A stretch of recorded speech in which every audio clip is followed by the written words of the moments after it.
Buenos días para todos. Ya son las 7:01 de la mañana en el este de los Estados Unidos, 8:01 de la mañana en Venezuela. Gracias a todos los que están conectados. Tenemos esta bonita imagen que nos regala nuestro señor director del Downtown de Miami.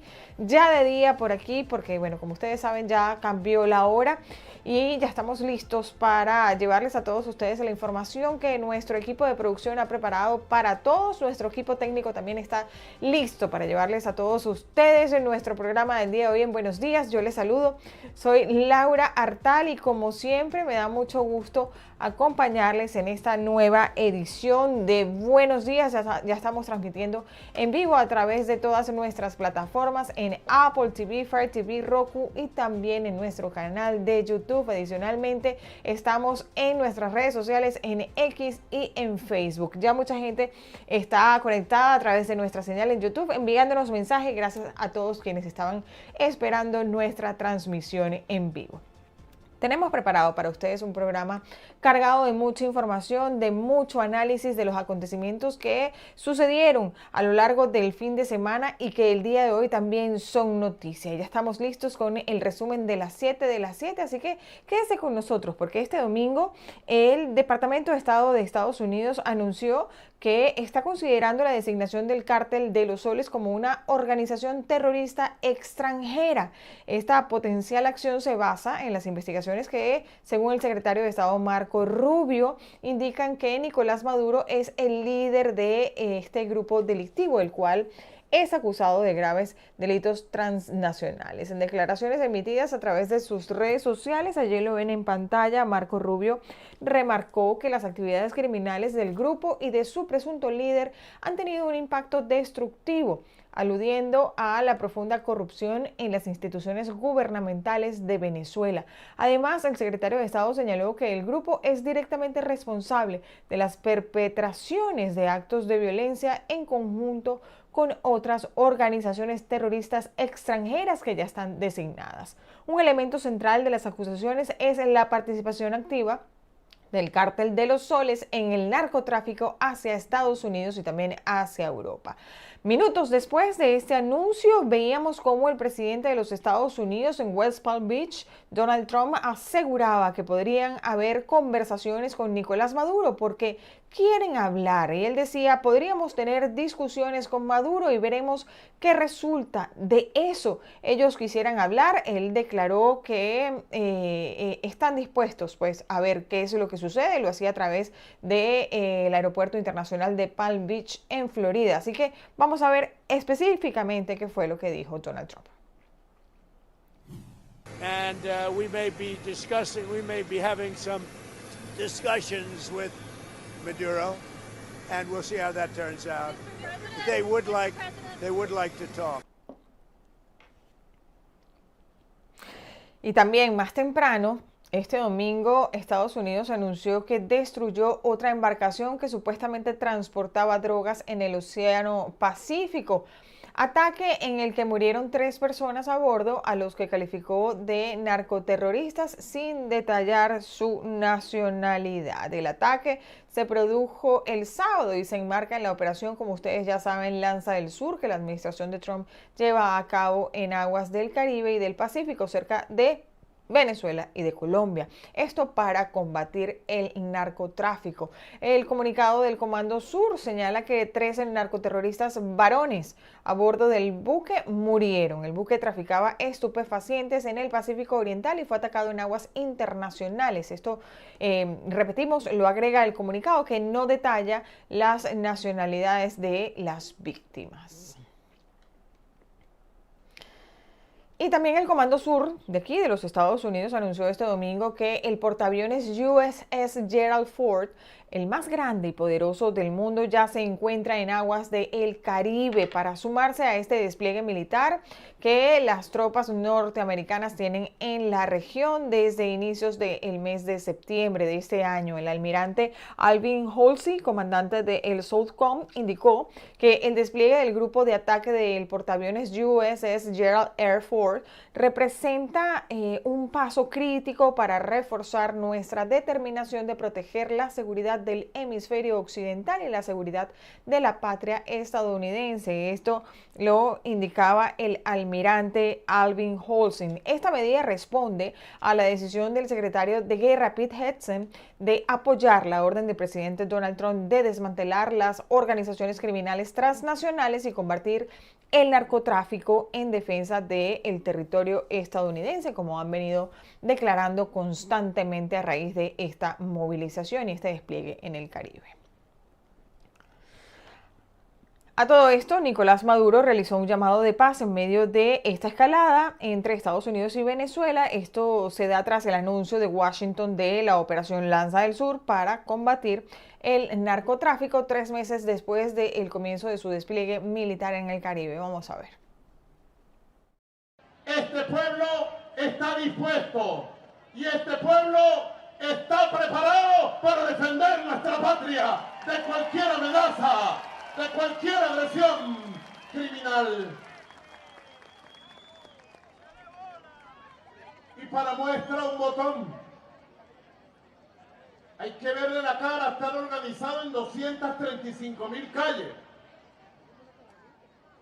Hemos sincerado la estructura y ahora tenemos una mejor estructura, más sincera, más honesta y entonces más poderosa.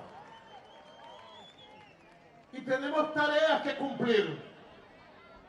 La primera tarea de todos, consolidar el equipo en la calle. Punto y círculo. Primera tarea. Punto y círculo en cada. El plan se llama Paz, Paz, Paz. Y en inglés, Peace, Peace, Peace. The plain peace on the street. Street per street. Peace, peace, peace. Y el presidente de Francia, Emmanuel Macron, confirmó este domingo que las autoridades venezolanas liberaron al ciudadano francés Camilo Castro, quien estaba detenido en territorio de Venezuela desde finales de junio pasado. En sus redes sociales, el mandatario reveló que Castro ya está libre. Él decía: comparto el alivio de sus seres queridos y agradezco a todos los que trabajaron por su liberación. Esto lo expresó el presidente francés. Pero veamos cuáles fueron las primeras palabras de Camilo Castro a su llegada al aeropuerto de Orly, en París. Vive la liberté, vive l'égalité et vive la fraternité. Puissent tous les êtres sur cette terre vivre libres de toute souffrance. Puissent tous les êtres sur cette terre vivre dans la paix, dans l'harmonie et dans l'amour. Puissent tous les êtres vivre en paix. De la paix, de la paix, de la joie, de l'abondance et de la prospérité pour tous les êtres sur cette terre. Comment vous vous sentez? Camilo va pas insister trop. Y cambiamos radicalmente de tema porque se aproxima diciembre y a pesar de la crisis económica que se vive en Venezuela, sus habitantes, nuestros compatriotas venezolanos, buscan alternativas para realizar el plato típico navideño. Y yo le pregunto, ¿cómo ven ustedes estas Navidades en Venezuela? Escríbanos a través de nuestro chat en YouTube. Pero vamos a ver mientras tanto este reporte. Familias venezolanas enfrentan la crisis económica buscando ofertas para mantener la tradición navideña de las hallacas, plato típico que requiere ingredientes costosos. Y lo hacen precisamente en un mercado como este en Caracas, donde ofrecen combos asequibles. Ali Alvarado, un caraqueño de 58 años, compró un combo con los insumos necesarios para su preparación, que le costó 1.500 bolívares, es decir, unos $6,3 a la tasa oficial. Pero según comenta AF, hay gente a la que no le alcanza ni para el plato más económico. Hay gente que no tiene cómo comprarse un medio kilito de cochino, nada. Ni siquiera para la soja, con esos 130 bolívares que cobra la gente. Olvídese que no. Pero es bueno que se repita esto yo. Y bueno, gracias a Dios que no. Nosotros pensando que no íbamos a comer hallaca. Según dijo AF, una de las coordinadoras del operativo, el paquete de ingredientes alcanza para preparar 30 hallacas y previó que durante la jornada vendan unos 10.000 combos. Mientras tanto, el gobierno de Nicolás Maduro informó que avanzaba en el proceso de postular la hallaca como patrimonio cultural ante la UNESCO en un contexto de dificultades económicas y tensiones políticas. Y ahora nos vamos al estado Zulia porque la celebración de la Virgen de la Chinita está por llegar y ya todo está listo para esta fiesta mariana que llena de gozo a los zulianos y también a todos los venezolanos. ¿Cómo avanzan los preparativos? Acompáñenme a ver lo que es noticia en nuestras regiones de Venezuela. Los zulianos fieles y devotos de la Virgen Nuestra Señora de la Chiquinquirá se preparan para en tan solo 4 días celebrar su aniversario. La cita es para este 18 de noviembre. Celebran los 316 años del Día de la Chinita, patrona de los zulianos, esa que ha concedido tantos milagros y que no desampara a su pueblo siempre fiel. La Basílica difundió un mensaje donde indicaron que con su renovada imagen encontrarán una luz y guía para llegar a Jesús. Chiquinquirá es la lámpara radiante del pueblo zuliano. Ella nos enseña a irradiar la luz que habita en el ser interior de cada uno de nosotros. La celebración eucarística será el 18 de noviembre a las 5 de la tarde, presidida por Monseñor José Luis Azuaje Ayala, en la cual estará presente todo el clero zuliano junto a otros sacerdotes de Venezuela. En el sector Rafael Caldera de Upata, en el municipio Piar del estado Bolívar, funcionarios del Cuerpo de Investigaciones Científicas Penales y Criminalísticas arrestaron a un joven presuntamente implicado en el delito de hurto de motocicleta. Su identidad es Joyer David Navarro Sequea, de 24 años. De acuerdo con la policía científica, la investigación de campo y diversas entrevistas con testigos determinaron que el sospechoso se valía de sus destrezas y aprovechaba cuando sus víctimas dejaban estacionadas sus motos en las diferentes sectores de la parroquia Upata para llevárselas con rumbo desconocido con la finalidad de venderlas y obtener un beneficio económico, manteniendo a las comunidades en zozobra. Durante el proceso de investigación se recuperó una moto y el caso quedó a la orden de la Fiscalía Segunda del Ministerio Público. Un total de 16 medallas obtuvo Venezuela en las Olimpiadas Mundiales de Jóvenes Físicos que se realizó en Indonesia. La delegación venezolana contó con más de 30 jóvenes entre 14 y 20 años que participaron en estas Olimpiadas Mundiales, cuya final se llevó a cabo el pasado 6 de noviembre, publicando los resultados días después. El profesor José Ruiz, tutor de la delegación, detalló que obtuvieron 2 medallas de oro, 5 de plata y 9 de bronce. Entre los galardonados figura la joven Sofía Martins, de 16 años, quien obtuvo una medalla de plata en la categoría A. Los participantes mencionaron que fue un gran reto la preparación, temas complejos y diversos, llenándolos de muchas satisfacciones. Y después de conocer lo que ocurre en nuestras regiones de Venezuela, es momento de ampliar la mirada, como siempre hasta ahora, así que vamos a ver qué es lo que está ocurriendo y está marcando la agenda en toda la bolita del mundo. Este domingo fueron las elecciones presidenciales en Chile y los resultados arrojaron que en segunda vuelta se enfrentarán la izquierdista Janet Jara y el derechista José Antonio Kast. Veamos. La izquierdista Janet Jara y el ultraderechista José Antonio Kast competirán por la presidencia de Chile en una segunda vuelta el 14 de diciembre. De acuerdo a los resultados preliminares del servicio electoral, la exministra comunista de Gabriel Boric obtiene un 26,4% de los votos, mientras que el exdiputado católico logra un 24,4% con el 40% de los votos escrutados. Hasta ahora, la gran sorpresa de la noche es el populista de derechas Franco Parisi, que como en las presidenciales de 2021 va en tercer lugar. Los grandes perdedores de la noche serían el ultraderechista libertario Johannes Kaiser, a quien muchas encuestas colocaban incluso por encima de Kast, y la representante de la derecha tradicional Evelyn Matei, que van prácticamente empatados en cuarto lugar. Desde 2006, el poder en Chile se ha alternado entre izquierda y derecha y ningún presidente le ha entregado la banda presidencial a un sucesor del mismo signo político. Y el presidente de Ecuador, Daniel Noboa, aceptó la noche de este domingo su derrota electoral en el referéndum de ese país, el cual echó por tierra los planes de el regreso de bases militares extranjeras y la aprobación de una nueva constitución. Veamos. Ecuador dijo no en el referéndum convocado por el presidente Daniel Noboa, rechazando propuestas clave como la instalación de una asamblea constituyente y la llegada de bases militares extranjeras. Con más del 90% de las papeletas escrutadas, los votantes también rechazaron reducir el número de asambleístas y eliminar la financiación pública a los partidos políticos, con márgenes amplios en todas las preguntas. La ex candidata presidencial correísta Luisa González celebró los resultados obtenidos en las urnas. más. Este país vence el odio, que se une por decirle a quien nos gobierna desde su bolsillo. Con Ecuador no juegas, con los derechos de los ecuatorianos no juegas. Aquí hay un pueblo digno que hoy día te dice no a tus mentiras, a tu corrupción y a tu destrucción del país. Los resultados finales del referéndum se darán a conocer oficialmente en los próximos días y los organismos electorales confirmarán el conteo total de votos por cada una de las 4 consultas planteadas a la ciudadanía. Y este sábado el Papa León XIV se reunió con algunas estrellas del séptimo arte en el Vaticano para estrechar lazos entre la iglesia y el cine. Veamos cómo se dio este encuentro. Los monumentales pasillos del Vaticano se convirtieron este sábado en una suerte de set cinematográfico con la llegada de multitud de estrellas y cineastas de todo el mundo, desde Kate Blanchett o Mónica Bellucci a Viggo Mortensen o Spike Lee, que acudieron a escuchar lo que el Papa León XIV quería decirles. La Sala Clementina del Palacio Apostólico acogió a un centenar de representantes del mundo del cine invitados por el Vaticano para hablar del sector audiovisual y de los valores que transmite. Actores o directores de la talla de Emir Kusturica o el español Albert Serra recibieron a León XIV entre aplausos.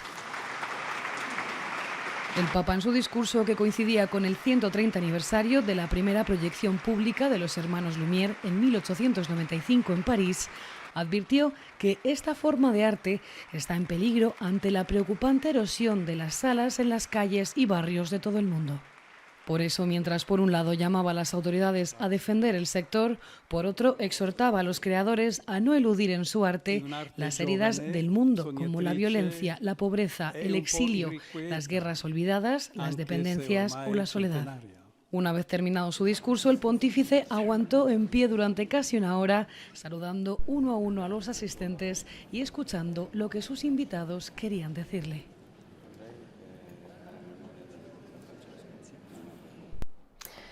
Finalizamos así nuestro bloque informativo. Momento de hacer nuestra primera pausa, pero no se aparte, que ya venimos con más de su programa. Buenos días.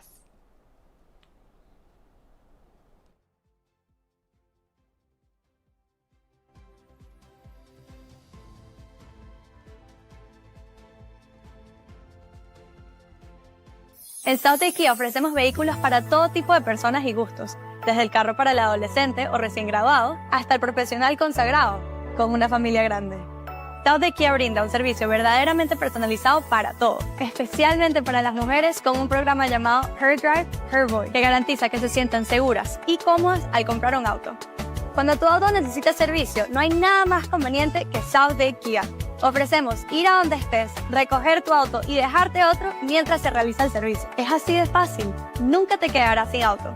Y con 2 ubicaciones, una aquí en Miami y otra aquí en Homestead, siempre hay un Southgate Kia cerca de ti. La información del momento y lo más destacado de nuestro contenido. A tu alcance.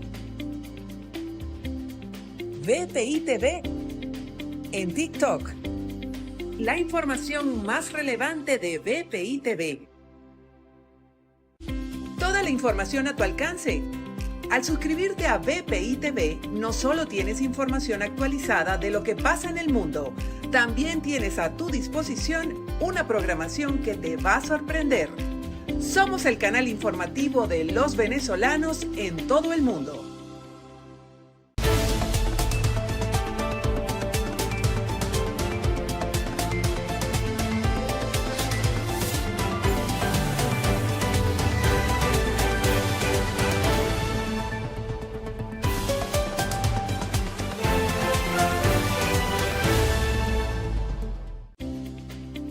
Lo que está en tendencia, lo actual y la información más relevante de VPI TV en un solo espacio. Síguenos en X.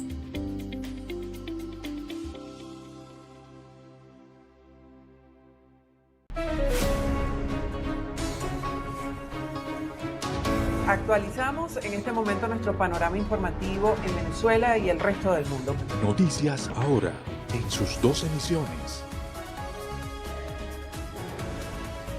Gracias por apoyar nuestros espacios informativos a través de nuestras redes sociales. En todas somos @VPI TV. Noticias Ahora, de lunes a viernes, por BPI TV.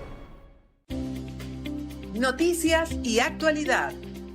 BPI TV a tu alcance. Una nueva manera de informar y tener al día a nuestros seguidores. Únete a nuestro canal de WhatsApp.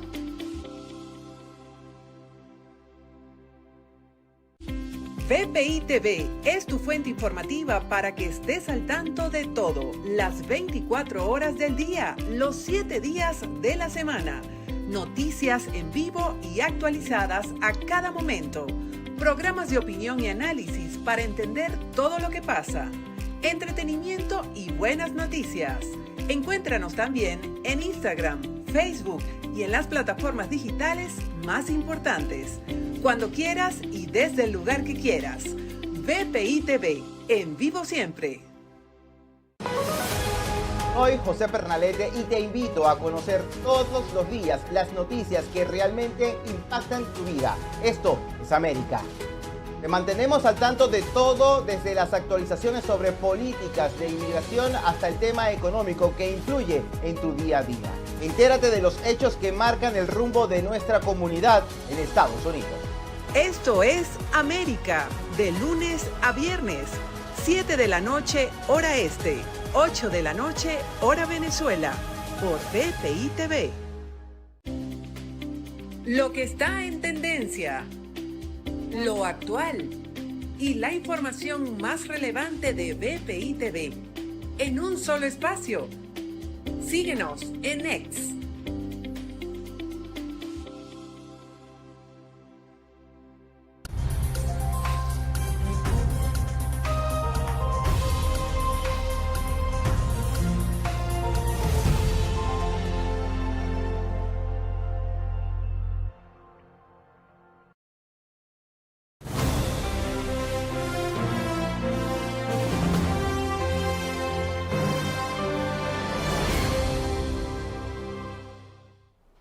Siete y 23 minutos de la mañana en el este de Estados Unidos, 8:23 en Venezuela. Venezuela vuelve a estar en el centro de una polémica internacional luego de la liberación de Camilo Castro, un ciudadano francés que permaneció detenido tras desaparecer en la frontera entre Colombia y Venezuela. Su caso se suma, como ustedes saben, a una larga lista de detenciones que organizaciones internacionales han calificado como diplomacia de rehenes, una práctica que desde el régimen de Nicolás Maduro retiene a extranjeros para utilizarlos en algunos casos como ficha de intercambio político.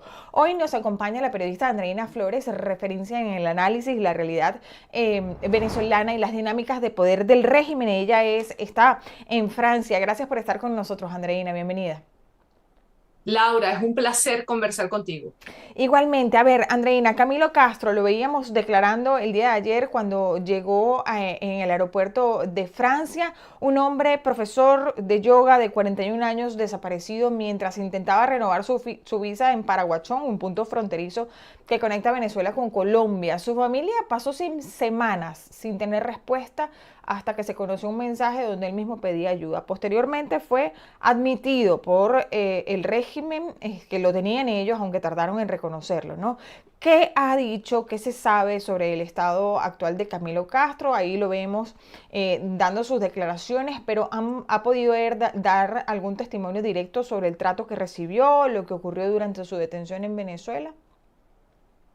No, Laura, en realidad Camilo en este momento se encuentra pues descansando de un viaje largo desde Venezuela hacia Francia, pero no solamente cansado del viaje, sino cansado de los 5 meses que estuvo en la prisión del Rodeo 1, que es una prisión para criminales comunes, como tú bien lo sabes. No ha dado ninguna declaración a la prensa. Yo tuve la oportunidad de conversar con su familia, con su mamá, que habla muy bien español, y con su padrastro. Ellos dicen que, bueno, por ahora Camilo no está en condiciones de dar declaraciones a la prensa porque por 2 razones. Primero, por ese cansancio del que te estoy hablando, pero también porque siente temor con respecto a lo que pueda sucederle a los compañeros de celda que tuvo en Rodeo 1. Es decir, tiene temor de que haya represalias del gobierno venezolano si él hace declaraciones, si él describe las condiciones de su arresto. Entonces, Por ahora no ha habido ninguna declaración directa, solamente esa que hizo al llegar al aeropuerto de París, en donde dijo, bueno, viva la libertad, la igualdad, la fraternidad. Contento de llegar a Francia, pero bueno, con la voz quebrada, con mucho cansancio, agotado y por supuesto, bueno, con la tristeza, me imagino, de vivir todo lo que vivió en esos meses de prisión en Venezuela. Sí, el presidente Emmanuel Macron celebró la liberación de Castro y también destacó la actuación consular francesa que ya había logrado rescates similares en semanas recientes, ¿no? También se conoció que la diplomacia entre Brasil y México intervino para presionar por su entrega. Esto revela que la red de negociaciones superó lo bilateral, ¿no? Y se convirtió en un esfuerzo multilateral. ¿Qué nos dice este operativo diplomático sobre el nivel de presión internacional que se requiere? Y esto es súper importante para que el régimen de Maduro cede, o sea, pueda liberar a estas personas en estos casos, ¿no? Bueno, yo pienso que el gobierno de Nicolás Maduro en este momento necesita reunir aliados, o por lo menos necesita reunir a gente que lo apoye frente a la presión que está ejerciendo Estados Unidos o con el despliegue militar enorme que tiene en el Caribe. Recordemos que hay 12 buques desplegados en las aguas caribeñas, justo frente a las costas venezolanas, que hay, por ejemplo, el portaaviones más grande del mundo, que es el portaaviones Ford, ahí justo frente a Venezuela. Entonces, de alguna manera, el gobierno de Maduro necesita pues reunir a los pocos aliados que le quedan para que haya algún tipo de contrapeso.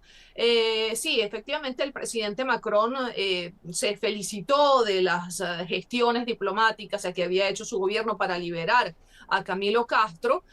No sabemos exactamente qué fue lo que se negoció en esa mesa, digamos, de conversación entre Francia y Venezuela, pero sí hemos visto que el canciller francés Jean-Noël Barrot hizo declaraciones con respecto a ese despliegue militar estadounidense, diciendo que era una violación al derecho internacional y que de alguna manera pues tenía temor con respecto a una desestabilización en la zona del Caribe. Entonces creemos que puede haber habido una especie de negociación, la liberación de este señor, Camilo Castro, contra una posición un poco más de apoyo y de crítica hacia Estados Unidos y su despliegue militar.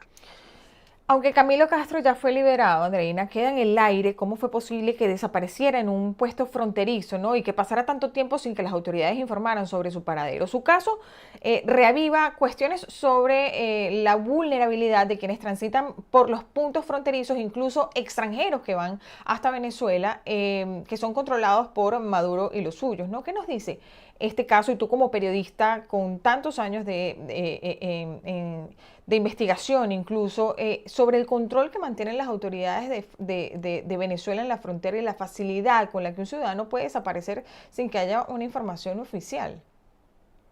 Mira, Laura, yo creo que esto no tiene nada que ver con la frontera como tal, sino con la nacionalidad de las personas que están siendo retenidas como rehenes. ¿Qué quiero decir con esto?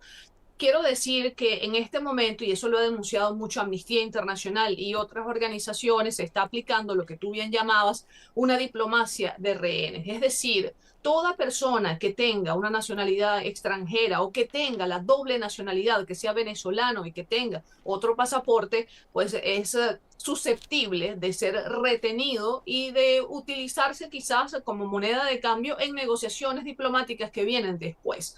Entonces, yo diría que más que un control de fronteras, que sí es verdad que la frontera es una zona caliente, tensa, difícil, yo pienso que en este momento hay una vulnerabilidad de las personas extranjeras y sobre todo de los binacionales, de los que tienen doble nacionalidad, que pueden ser, como digo, utilizados como moneda de cambio en negociaciones. Entonces, aquí, por ejemplo, en Francia hay una alerta para los ciudadanos franceses de no acercarse al territorio venezolano porque lo consideran peligroso. En Estados Unidos hay una alerta similar.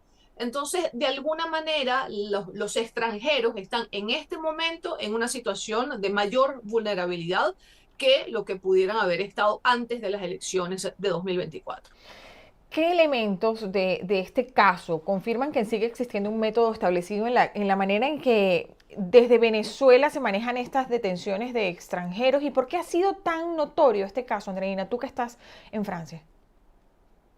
Mira, yo pienso que el elemento que señala realmente que es simplemente una decisión arbitraria, una detención arbitraria, es que Camilo Castro ha sido liberado sin cargos, Laura. No hay una acusación formal.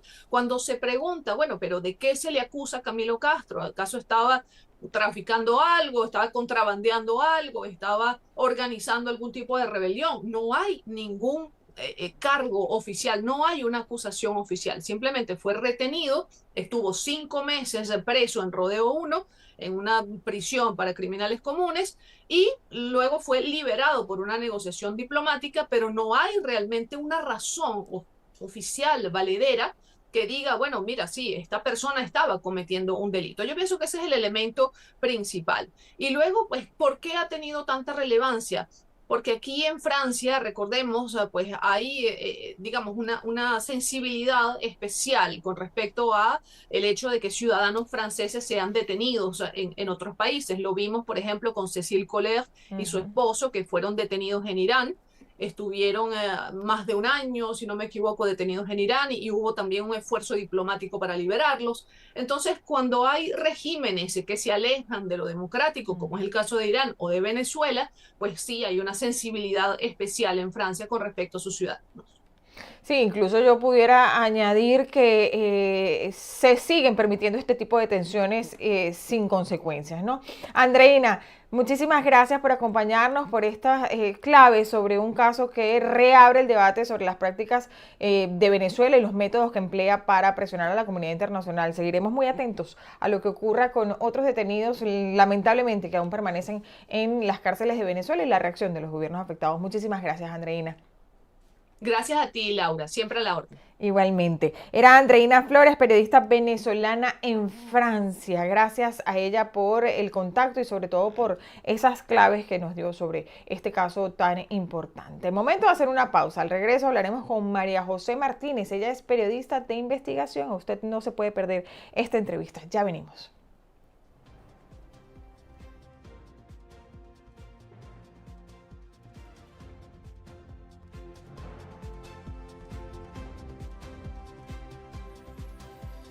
En South Kia ofrecemos vehículos para todo tipo de personas y gustos, desde el carro para el adolescente o recién graduado hasta el profesional consagrado con una familia grande.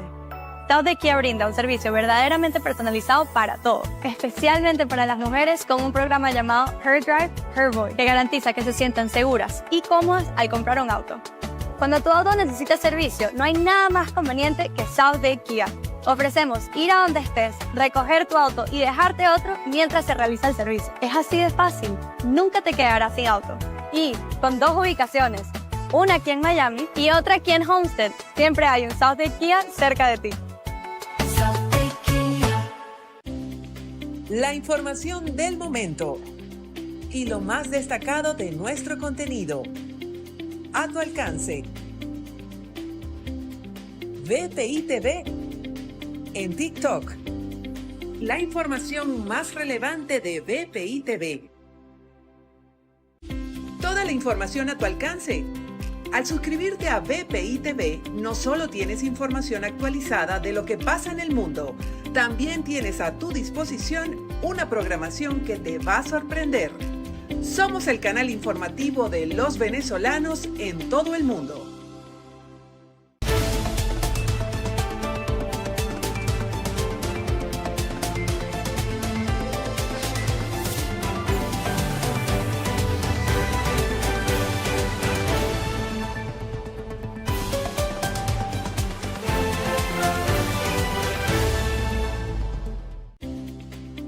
Lo que está en tendencia, lo actual y la información más relevante de VPI TV en un solo espacio. Síguenos en X.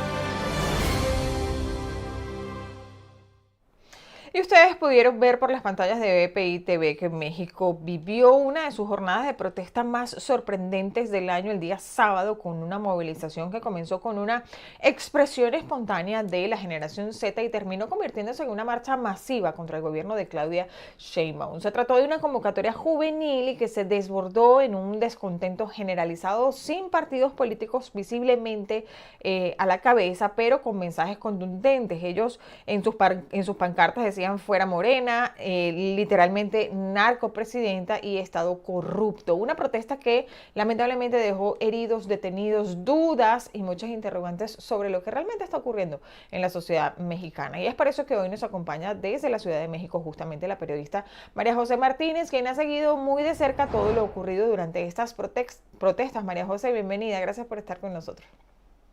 Buenos días, Laura. Gracias a ti y a todo tu público. Un placer. La convocatoria inicial sabemos que fue impulsada por grupos de la generación Z, como ya lo dije, sin estructuras partidistas ni movimientos tradicionales detrás, ¿no? Sin embargo, la marcha terminó atrayendo a sectores mucho más amplios con críticas abiertas al gobierno de Claudia Sheinbaum y a Morena. Esto ha generado preguntas sobre cómo una llamada juvenil se transformó en una movilización de este tamaño, porque llegaba y llegaba y llegaba gente, lo veíamos a través de las redes sociales incluso, y además con esta intensidad. ¿Qué fue lo que encendió esta respuesta tan espontánea de la generación Z como un llamado juvenil? ¿Se transformó en una protesta nacional de mayor alcance? Sí, es importante pues poner en contexto cómo está ocurriendo esta protesta. Esto está sucediendo luego de que se da el asesinato de un alcalde de Michoacán en el municipio de Uruapan, Carlos Manzo, conocido por ser del movimiento del sombrero, ¿no? Quiero dar este contexto porque la muerte de este alcalde, que fue un homicidio y que era un alcalde que se caracterizaba por tener un discurso bastante duro en contra del crimen organizado y contra la delincuencia organizada, impactó a la sociedad mexicana, ¿no? Porque él pidió en varias ocasiones que le dieran apoyo, en su momento le mandaron apoyo y luego se lo retiran y ocurre la muerte de él. El contexto de la muerte de él tiene muy conmovida a la sociedad mexicana y encontró en esta convocatoria de la generación Z un eco, porque también vimos personas que sigan Carlos Manzo o su movimiento que salieron a protestar, Laura. Entonces hay varias cosas que configuran esta manifestación, permítanme aclararlo. Por un lado, el llamado de la generación Z, que pues ya sabemos ha tenido bastante repercusión en otras partes del mundo. Por otro lado, lo ocurrido con Carlos Manzo, pero también sectores de oposición que se han sentido representados y que estuvieron allí. Algunos partidos que no están visiblemente, pero que ya en la identidad, en la cultura mexicana se reconocen, ¿no? Son personas que se visten de blanco, con ciertos sombreros y siempre se identifican hacia partidos como el PAN. Entonces, pero todo este descontento, más personas jóvenes, personas mayores, se pudieron confluir en esta manifestación que reunió pues alrededor de por lo menos 17,000 manifestantes. Había gente que pensaba que iban a ser pocos, Laura, y explicarle a tu público, pero realmente fue una gran marea de personas que pudieron manifestar. Ahora, México, justamente a propósito de esto que hablabas, atraviesa una etapa marcada por la inseguridad, por la incertidumbre, la violencia vinculada incluso al narcotráfico. Como bien mencionabas, el asesinato del alcalde Carlos Manzo, por ejemplo, estuvo muy presente en esta marcha y muchas personas llevaron sombreros de paja identificados con movimientos opositores, lo veíamos, y esto ha llevado a algunos a preguntar si la postura de Sheinbaum frente a los cárteles influye en este descontento social. ¿Qué tanto pesa la percepción de tolerancia o de implicación del gobierno con los cárteles en este despertar de la juventud y de la ira que vimos en las calles? Lo estamos viendo en pantalla. Sí, yo creo que uno de los errores a nivel comunicacional, nosotros que somos periodistas, que comete la presidenta con el tema de la muerte de Carlos Manzo, es que se sabía que él venía pidiendo apoyo al gobierno, le mandan el ejército, luego se lo retiran, porque la zona que él estaba era una zona muy fuerte con enfrentamientos del crimen organizado. Y luego se hace un gabinete de seguridad de emergencia porque impacta, ¿no? Hasta se moviliza pues el ejército. Y la respuesta que da la presidenta al fin de semana siguiente o inmediatamente de la muerte de Carlos Manzo es decir que esto es la derecha. Y eso cayó muy mal dentro de la sociedad mexicana. Ahora súmale eso, que luego se trata de desviar la atención y decir que, bueno, ella va a regalar su primer ticket del Mundial a una niña para hablar un poco de que se viene el Mundial en 2026, y eso genera mucho más molestia en una parte de la sociedad que reclama seguridad. Tú hablabas sobre cómo puede señalarse que hay un vínculo con el crimen organizado o no. Hay un tema que sobrepasa a Claudia Sheinbaum y hasta el presidente Donald Trump lo ha dicho claramente. No es ella vinculada directamente, el tema es que el poder ya está coludido, no es Claudia que es tolerante con el crimen organizado, no, ni a ella se le ha podido demostrar, pero sí hay muchos gobernadores, muchos alcaldes, porque el crimen organizado ya entró en una fase en la que controla cada vez más el poder a una estructura que ya estaba corrupta. Entonces, ese es el problema que se le suscita a Claudia, porque desde el punto de vista del gobierno tienen otra estrategia, pero sí te quiero decir que hay algo interesante. Tiene una estrategia diferente a la que manejó López Obrador. Lo que pasa es que no termina de ser todavía siendo efectiva, porque realmente la violencia no ha terminado de calmarse, la violencia en Sinaloa, donde ahorita se están todavía disputando los descendientes tanto del Mayo Zambada como de los Chapitos, los hijos del Chapo Guzmán. Todavía no se ha terminado de solucionar eso, cuando Michoacán, que toda la vida también ha sido una zona de bastante conflicto, cuando Michoacán también está enardecido. Entonces, son varias situaciones donde vemos que la disputa de los territorios por parte de la delincuencia organizada, pues está generando un gran impacto en la violencia. Y esto es una cosa que se sale de las manos. Realmente el Estado mexicano no tiene toda la capacidad de poder responder a lo que está sucediendo desde el punto de vista de violencia, ¿no? Hay quienes señalan que puede ser la receta Bukele. Lo que pasa es que aquí son demasiados grupos sobre subgrupos y grupos de grupos quienes actúan controlando territorios. Entonces, eso es una tarea pendiente que no solo lo va a tener Claudia y lo han tenido en el pasado anteriores presidentes, lo va a tener quien sigue, porque esto es una cosa que sobrepasa lo que está sucediendo a nivel de la corrupción.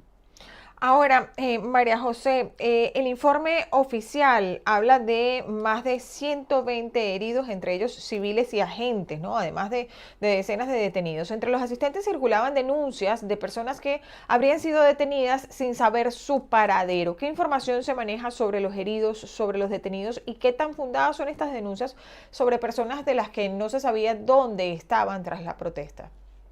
Sí, se habla de 120 personas que fueron 20 personas detenidas y 120 heridos durante la manifestación, que hay que decir fue una protesta que inició pacífica, y debo decir este dato, Laura, porque observarlo uno como venezolano o como venezolana, cuando uno ve que en Venezuela es imposible el ejercicio de la protesta, fue una protesta que pudo llegar al Palacio de Gobierno en el Zócalo, y luego de que llega allí es que se torna un poco con escaramuzas, con disturbios y con enfrentamientos, porque queda un grupo de jóvenes que se enfrenta con la policía, intentan derribar una valla que es amurallada, que siempre se coloca en todas las manifestaciones en México, no solo se colocó en las del movimiento feminista, y se hace también en los bienes públicos, porque todas las manifestaciones terminan pues siempre con destrozos de bienes públicos. Eso es algo que sucede aquí, una constante en México. Entonces, en esa denuncia que tú estás diciendo,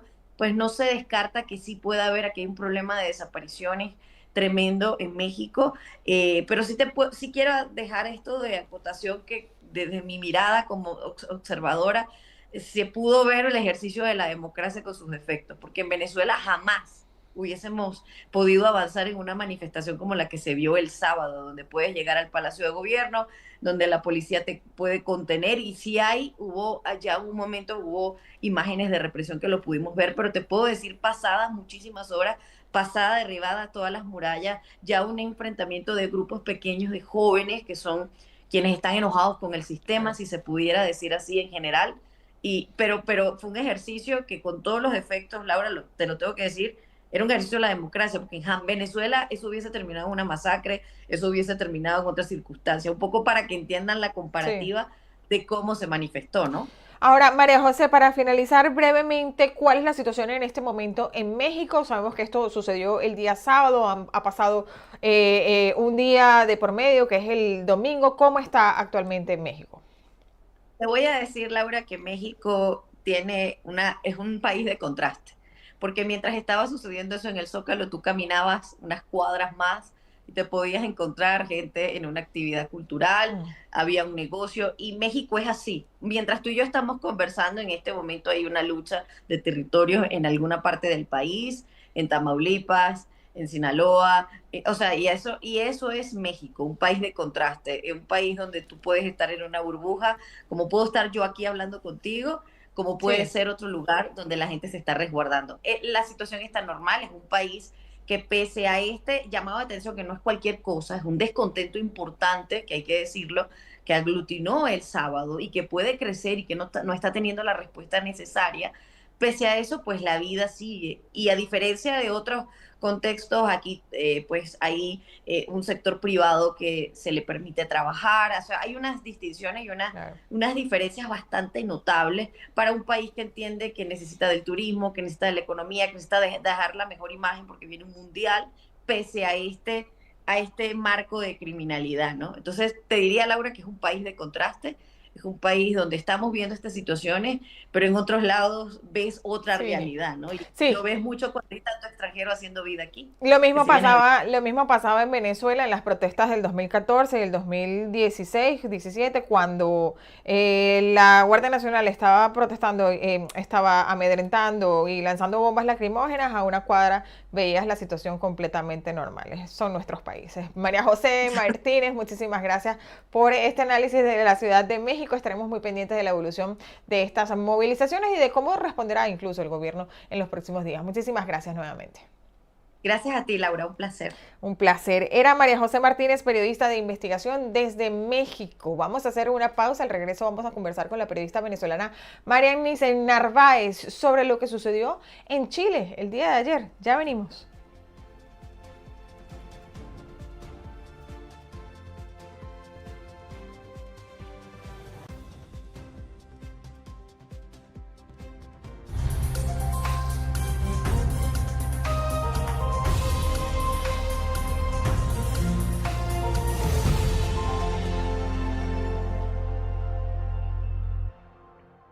En South Kia ofrecemos vehículos para todo tipo de personas y gustos, desde el carro para el adolescente o recién graduado hasta el profesional consagrado, con una familia grande.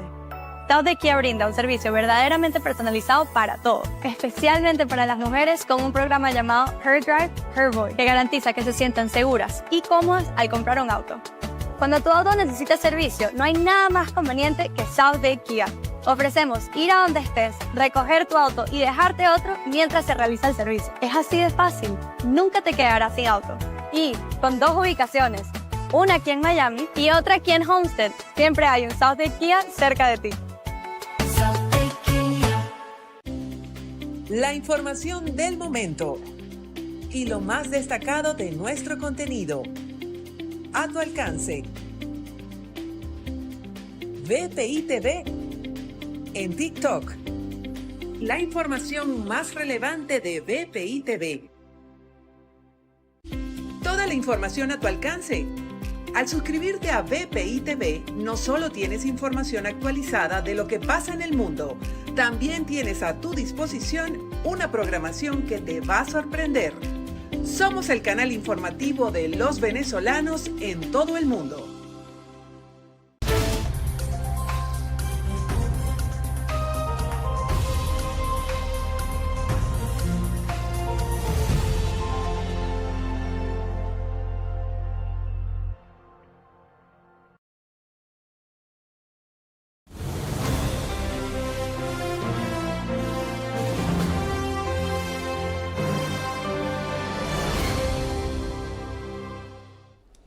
Y Chile acaba de vivir una jornada electoral donde Janet Jara del Partido Comunista y José Antonio Kast de la derecha opositora se enfrentarán en segunda vuelta, que ya divide y hace una tensión en el electorado. La derecha también gana la mayoría de escaños en las elecciones parlamentarias de Chile con 79 asientos. Esto es un mensaje potente en un país que ha vivido ciclos profundamente marcados, como lo hemos hablado, pero ¿qué significa? este péndulo político para los migrantes, sobre todo. Vamos a conversar con la periodista venezolana Marianis Narváez, quien ha seguido muy de cerca el clima social, sobre todo, y la política tras estas elecciones. Conversamos con ella la semana pasada y hacemos nuevamente un contacto después de estos resultados. Bienvenida, Marianis. Hola Laura, gracias por el espacio y por supuesto saludando a toda tu audiencia desde Santiago de Chile. Estos resultados pues que hablan y la lectura es un país totalmente polarizado desde el punto de vista político y como lo ha titulado la prensa internacional, un país de extremos tras la victoria de Yanek Jara como candidata oficialista con un 26.85% y José Antonio Kast con un 23.92%. Los sondeos hablaban de que Yanek Jara podría obtener una victoria por encima del 30%, sin embargo, le faltó en el camino. El gran desafío ahora es de ambos candidatos captar electores de una derecha que estuvo pues dividida, una oposición, y por supuesto Yanek Jara también captar a esos electores decepcionados, así como el centro que mira detenidamente este panorama. Un mes tendrán para captar a estos nuevos electores y por supuesto los retos y los desafíos son mayores. En una segunda vuelta que viene a significar como un test para ambos de capacidad de negociación, de entablar diálogos y por supuesto credibilidad sobre propuestas que deben estar sentadas en bases reales en medio de un panorama bien convulsionado en Chile. Sí, los analistas hablan de un giro contundente y de un voto de castigo a las políticas de seguridad, a las políticas de orden y migración que están vigentes. Pero actualmente, ya anoche, tres figuras claves de la derecha, Evelyn Matei, Franco Parisi y Johannes Kaiser, anunciaron su apoyo a José Antonio Kast para la segunda vuelta, ¿no? Creando un bloque político prácticamente que unifica todo el espectro conservador. Esto podría reconfigurar la ruta del país y aún más la del control migratorio. ¿Qué implica este bloque unificado alrededor de Kast para la segunda vuelta y cómo puede alterar el panorama para los migrantes en términos de política y de percepción social, Marianne?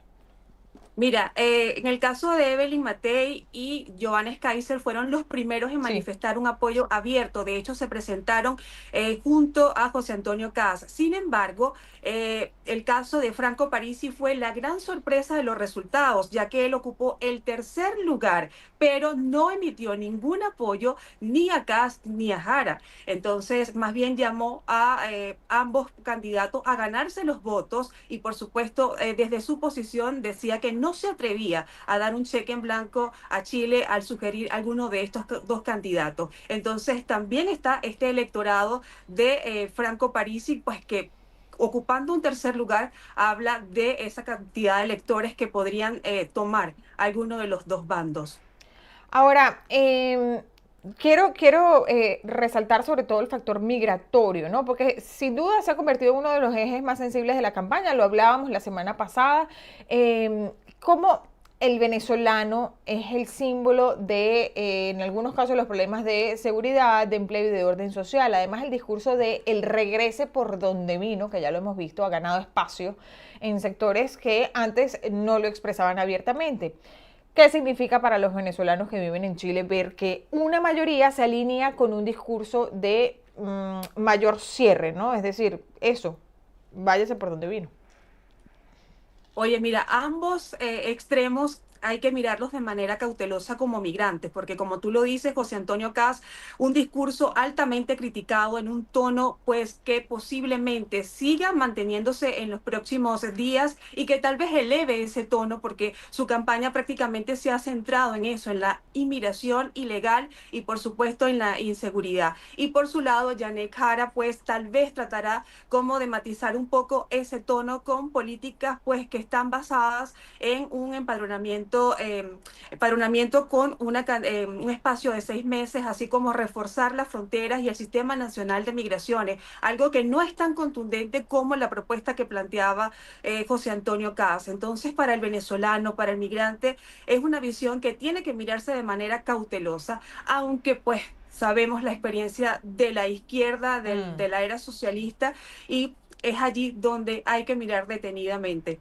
Sí, pero es primera vez y leía que la izquierda saca tan bajo porcentaje en las elecciones? Una parte relevante del voto chileno parece estar actuando desde el cansancio, ¿no? La inseguridad, la delincuencia, la crisis carcelaria, incluso la percepción de desbordamiento migratorio y un desgaste general del modelo que prometía cambios y terminó profundizando en la incertidumbre. Muchos de estos elementos se le atribuyen a el actual gobierno y a sus aliados. Hay una sensación de búsqueda de orden, te pregunto, que haya pesado más que las propuestas políticas.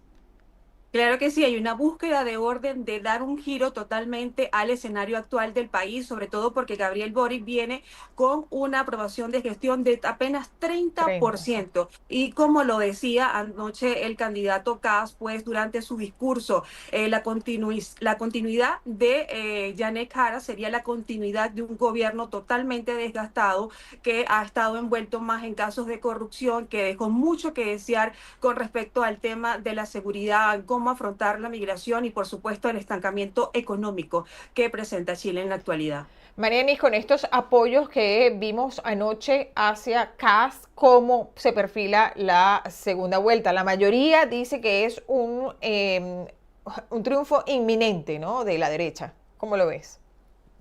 Sí, de hecho hace poco veía analistas y pues hablaban del tema de que si la suma de votos de esta oposición, que a pesar que estuvo fragmentada, justamente podrían dar un apoyo masivo a José Antonio Kast frente pues a Janet Jara, que aunque anoche no se rodeó de figuras del oficialismo, más que todo se inclinó a figuras familiares, hablando un poco pues desligándose un poco pues de esa compañía socialista.